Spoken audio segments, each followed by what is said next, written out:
Hey agents, welcome back to the channel. In my last video, we took a good look at the new exotic backpack, the Harrier Pride. And overall, I mentioned how it had a ton of potential, but let's be real. In legendary content, it can be a bit tedious to build those stacks, especially if you're not using a shotgun like the ACS-12 that pumps out multiple pellets and helps you stack up those stacks faster. But as always, we don't really want to rely on any single weapon to make a build work. And if you're not using a shotgun, it can take a really long time to build those stacks. So today I'm bringing you a fresh build that doesn't lean entirely on the Harrier Pride. Instead, we're making it a flexible resource that fits into legendary gameplay without that dependency. After this intro, agents, I'll break down the build and show you some gameplay. And as always, tweak these builds to suit your style, because agents, just because a build works for me does not mean it will work for you. So let's jump in.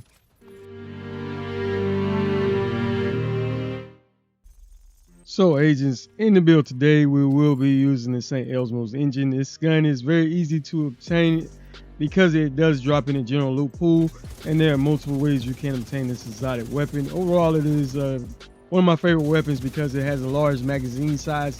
On top of that, the talent really shines. But if you do want to obtain this weapon, there are many ways you can obtain it, such as playing in basically priority objectives. You can obtain it basically just re-rolled the objective until you get an exotic drop, well, an exotic icon as your reward, but it isn't guaranteed which exotic you get. That is one way.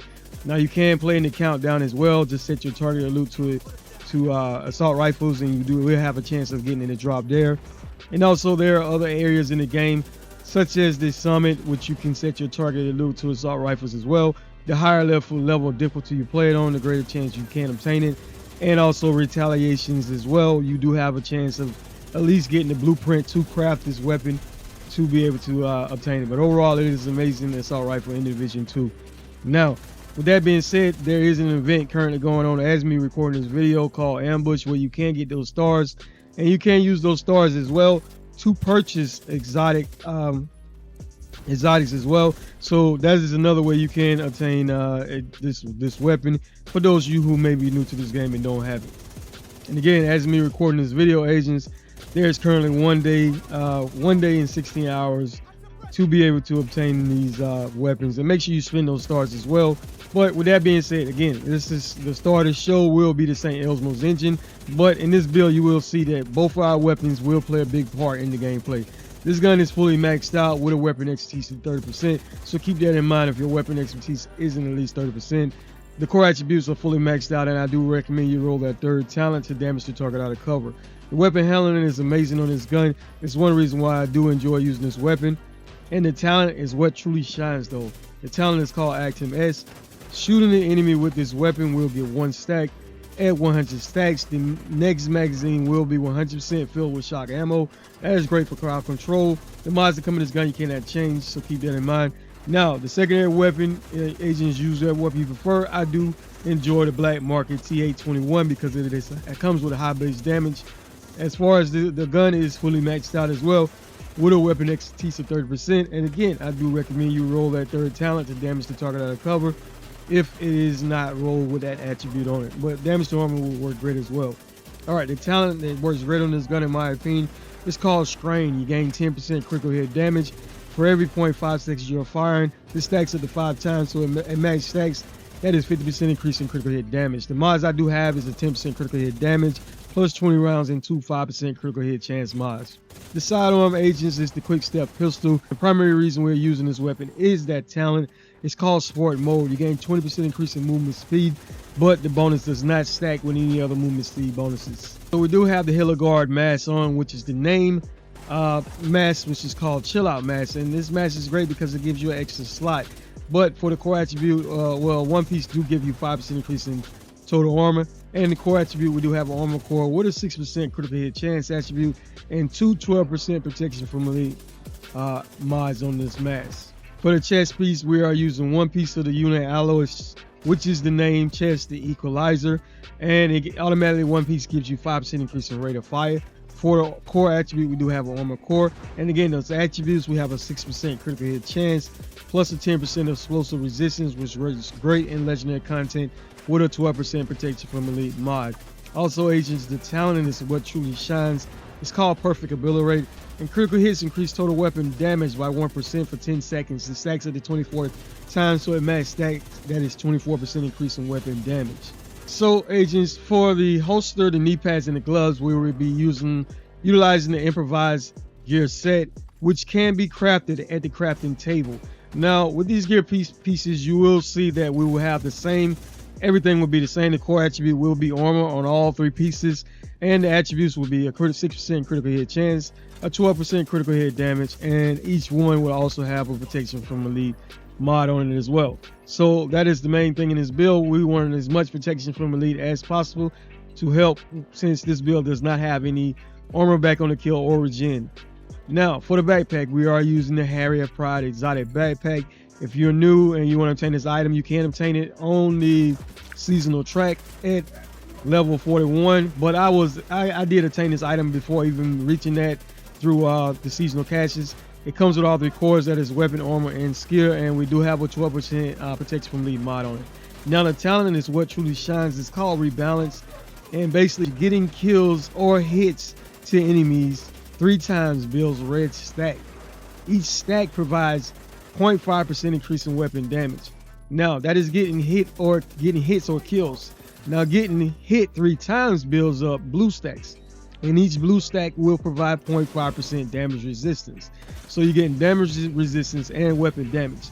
Now, upon reaching 80 stacks, which ideally would be 40% increase in damage resistance and weapon damage, in total you lose all stacks and you receive a separate bonus of 0.5% damage resistance per red stack and 0.5% increase in weapon damage per blue stack. So you're going to be getting the benefit whenever you reach those 80 stacks. On top of that, you'll get a separate bonus as well, basically damage resistance and weapon damage until the next stack cap is reached. So it seems like it's going to be a continuous cycle if it works great, but there are some issues that I've noticed with the backpack. For example, it takes a really long time to build up those stacks unless you're using a shotgun such as the ACS-12. On top of that, the moment you move from one section to the next, you lose those stacks as well, and that is one major problem. But this build today was designed to counter that. Now, agents, with this build, the weapons of choice, like I stated earlier, the ACS-12 will work great to help build up those stacks. Now, we are using the Striker's ballistic shield. This comes on the firewall specialization, but the shield is basically a modified version of the Crusader shield, allowing you to use the flamethrower basically. And in addition, the Striker shield boosts the damage of the user and allies behind them based on the number of enemies that are in front of the shield. This shield scales with the number of blue and yellow cores you have on your build. Build I currently have on has 6 blue and 1 yellow. We are utilizing the Revival Hive to give us a second chance to get back up if we go down. Let's take a look at our weapon stats. As you can see, agents, now the base damage when using the St. Elsmo's engine, we're sitting right there at 86,798. We do have a 55% critical hit chance with 96% critical hit chance damage and 75% increase in headshot damage.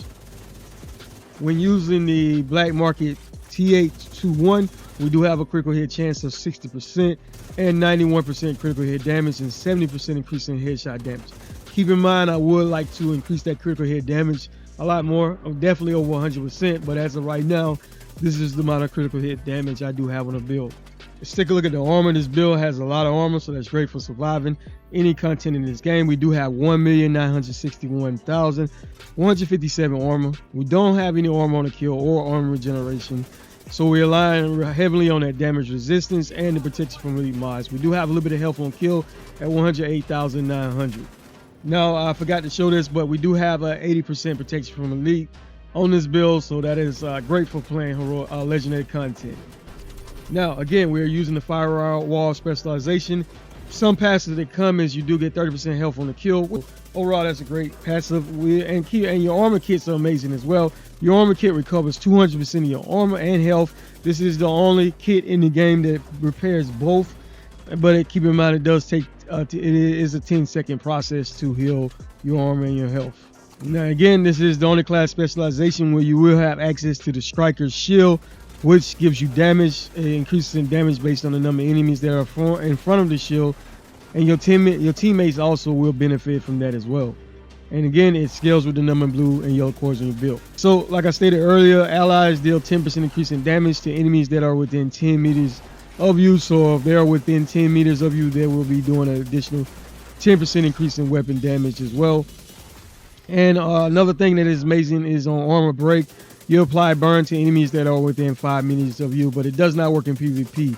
One last thing, agents, is don't forget to equip the correct weapon element to get your 15% increase in weapon damage. It will make a difference in the amount of damage you're doing in the gameplay. And overall, don't forget to use the specialization. The flamethrower is a great crowd control mechanic because it can set those enemies on fire, give you enough time to deal some damage or even get to safety if necessary. Now, one thing I did forget to mention is this build is very flexible. I was using the equalizer chest, but there are other chests that will work great in the gameplay, such as the Bellstone Armory. This will give you 1% armor regeneration, which is more survivability, and you can just roll the talent ability rate. Now, keep in mind, the regular ability rate only gives you up to 20% increase in weapon damage versus the perfect version gives you 24%. You can even use the Palisade Steelwork chest for that 10% armor back on the kill. This would have worked great as well. And again, just roll the talent ability rate to be able to get that increase in weapon damage. I've tested all these out. They all work great. So always cater these builds to whatever works best for you. Again, agents, keep in mind whenever these builds are posted, this is what works for me. These are always just templates. Tweak these builds to fit your playstyle. Just because I figure out a way to make a build work for me, it does not mean it necessarily will work for your particular playstyle.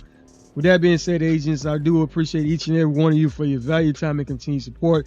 It really does mean a lot. As always, if you're new or you enjoy the content, please remember to hit that like, share, and subscribe, and also turn on the notification bell so you can stay informed whenever I do drop content.